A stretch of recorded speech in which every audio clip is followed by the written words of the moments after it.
ভিডিওতে আমরা জেনে নেব কেন নর্থ কোরিয়ার মানুষরা কোনো ব্র্যান্ডেড প্রোডাক্ট ইউজ করতে পারে না, কেনই বা নর্থ কোরিয়াতে সোশ্যাল নেটওয়ার্কিং সাইটগুলো একেবারেই নিষিদ্ধ। আসুন সেগুলো একটু দেখে নেওয়া যাক।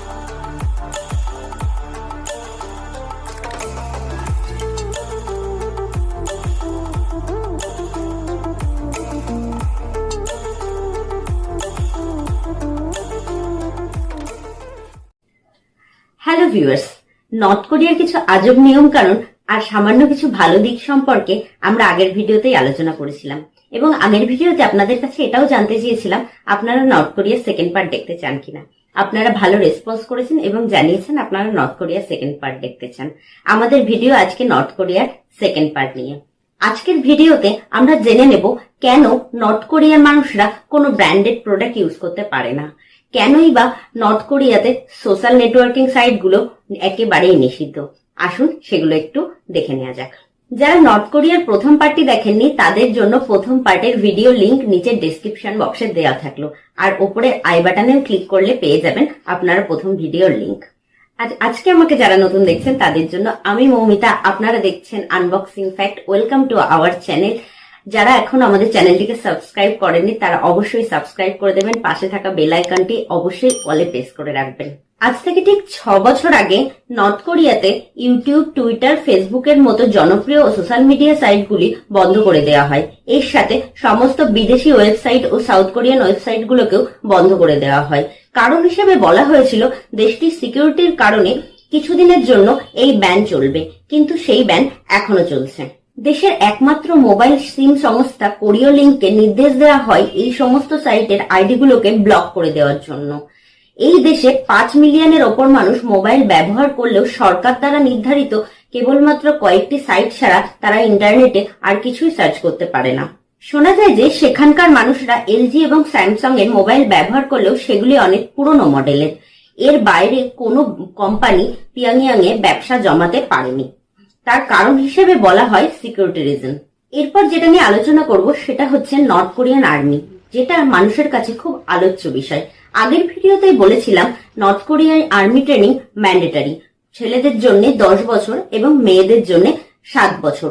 ঠিক এই কারণেই নর্থ কোরিয়ান আর্মি ওয়ার্ল্ডের 4th পজিশনে আছে। নর্থ কোরিয়ার আর্মিদের বলা হয় কোরিয়ান পিপলস আর্মি। এখানে প্রায় অ্যাক্টিভ আর্মির সংখ্যা 13 লাখ এবং রিজার্ভ ফোর্সে আছে প্রায় 6 লাখ। সূত্র অনুযায়ী 2022 সালে এই দেশের ডিফেন্সের জন্য বাজেট 2 বিলিয়ন মার্কিন ডলার। খুব গরিব দেশের মধ্যে একটি দেশ হলেও এই দেশের 4 ভাগের 1 ভাগ নিজেদের দেশ খরচ করে তাদের দেশের আর্মিদের জন্য। পৃথিবীর সব থেকে আইসোলেটেড দেশটির পারমাণবিক অস্ত্রের সংখ্যাও নেহাত কিছু কম নয়, কিন্তু তাদের এই অস্ত্রের সংখ্যা ও সাইজটি কারোর কাছেই পুরোপুরিভাবে ক্লিয়ার নয়। সূত্র অনুযায়ী পিয়ংইয়ং এ মোট 6 বার নিউক্লিয়ার টেস্ট হয়, যার মধ্যে প্রথমটি হয় 2006 সালের অক্টোবর মাসে আর লাস্টেরটি হয় 2017 সালের সেপ্টেম্বর মাসে। এই 6টির মধ্যে 4টিই করেন বর্তমান প্রেসিডেন্ট কিম জং উন। কিম জং উন তার আমলে প্রায় 160টির কাছাকাছি মিসাইল টেস্ট করেন, যেটি তার বাবা ও দাদুর মিসাইল টেস্টের সংখ্যার প্রায় 6 গুণ। দেশটি নিজের ব্যালিস্টিক মিসাইলকে এমন জায়গায় নিয়ে যাওয়ার চেষ্টা করেছে যে সেটি আমেরিকার মূল ভূখণ্ড পর্যন্ত আঘাত আনতে পারে। 3 অক্টোবর 2022-এ তাদের লাস্ট মিসাইলটি টেস্ট করা হয়েছে, যার নাম হসাং-12। এবার আপনারা হয়তো ভাবছেন আমেরিকার মূল ভূখণ্ড পর্যন্ত আঘাত হানতে পারার ভাবনার কারণটা কি। আপনারা সবাই জানেন আমেরিকার সাথে নর্থ কোরিয়ার সবসময় একটা ঠান্ডা লড়াই চলে। 28 জুলাই 2022-এর একটি রিপোর্ট অনুযায়ী পিয়ংইয়ং এ রাখা একটা বক্তব্যতে প্রেসিডেন্ট পুরো দেশকে আমেরিকার সাথে যে কোনো ধরনের যুদ্ধের জন্য তৈরি থাকতে বলেছেন। এটাও শোনা যাচ্ছে নর্থ কোরিয়া তাদের 7 নম্বর নিউক্লিয়ার টেস্ট সংগঠিত করবে। সেই দিনের বক্তব্যে প্রেসিডেন্ট বারবার করে এটাও বলেছেন যে কোনো কারণে নিউক্লিয়ার অস্ত্রের প্রয়োগ করতে হলে তিনি সেটা করতেও পিছপা হবেন না। এখন নর্থ কোরিয়ার সাথে আমেরিকার দ্বন্দ্ব বুঝতে গেলে আমাদের আরেকটু পেছনে যেতে হবে। সালটা 1950। নর্থ কোরিয়া সাউথ কোরিয়া যুদ্ধ শুরু হলে চীন আর সোভিয়েত ইউনিয়ন নর্থ কোরিয়াকে সাপোর্ট করলেও আমেরিকা সাপোর্ট করে সাউথ কোরিয়াকে। সেই যুদ্ধ থেমে যায় 1953 সালে, কিন্তু তারপর নর্থ কোরিয়ার সাথে আমেরিকার সম্পর্ক ভালো তো হয়নি, বরং দিনে দিনে আরো খারাপের দিকে গেছে। এই সম্পর্ক এতটাই খারাপ হয়েছে যে ওয়াশিংটন ডিসিতে নর্থ কোরিয়ার কোনো এম্বাসি নেই। একইভাবে পিয়ংইয়ং এ সুইডিশ এম্বাসিতে আমেরিকান সিটিজেনদের জন্য সামান্য কিছু সার্ভিসই প্রোভাইড করা হয়।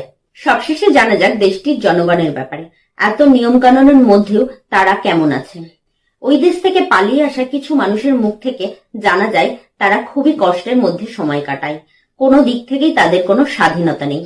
তবু সবকিছুর মাঝেও তারা চেষ্টা করে নিজেদেরকে খুশি রাখার, যার সমস্তটাই আমরা বলার চেষ্টা করেছি আমাদের আগের ভিডিওতে। আবারও বলছি, যারা নর্থ কোরিয়ার ফার্স্ট পার্ট দেখেননি তারা অবশ্যই দেখে নেবেন। নর্থ কোরিয়ার প্রথম পার্টের ভিডিওর লিংক নিচের ডেসক্রিপশন বক্সে দেওয়া হলো। কেমন লাগলো আজকের ভিডিও অবশ্যই জানাবেন। ভালো লাগলে লাইক, কমেন্ট আর শেয়ার করে দেবেন।